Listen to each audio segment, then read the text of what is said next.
It's a giant graft machine. Like George Soros was really good at this. Yeah. Was when you guys first started investigating it, when you first get in, how much of it was shocking? Like just the size of it all. Well, the size of it all, the small decisions result in multi-billion-dollar outcomes. So, we'd see, it was a case where we saw one person was getting $1.9 billion sent to their NGO, which basically got formed about a year ago and had no prior, no prior activity.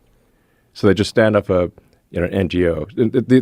The whole NGO thing is a nightmare. And it's a misnomer, because if you have a government-funded, non-governmental organization, you're simply a government-funded organization. It's an oxymoron. Right. It's a loophole.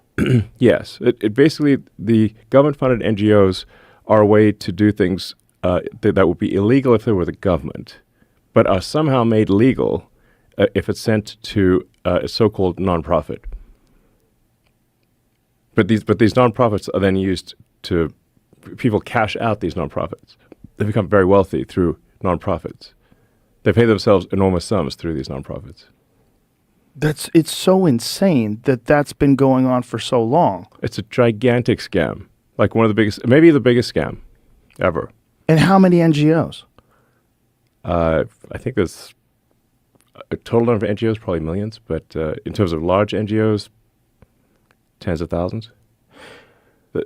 I mean, it's actually kind of a hack to the system where someone can get an NGO stood up for a fairly small amount of money. Like George Soros was really good at this. Like George Soros is like a system hacker. Like he figured out how to hack the system.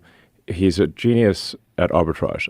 I mean, these days he's pretty old, but a genius at arbitrage. So he figured out that you could leverage a small amount of money to create a nonprofit, then lobby the politicians to send a ton of money to that nonprofit, so you can take what might be, a $10 million donation to a nonprofit to create a nonprofit and leverage that into $1 billion NGO. A nonprofit is a weird word. It's just a non-governmental organization, and then the government continues to fund that every year. And it'll have a nice sounding name, like the Institute for Peace or something like that. But really, it's a graft machine. And what are the requirements with that money? What do they have to do? Just really no requirements at all. So they just get grants and the government just assumes that they're doing good work. I think a lot of people in the government know that they're not doing good work. But it's a giant graft machine. I mean... But surely people online are like unpacking this, right? It almost seems fake.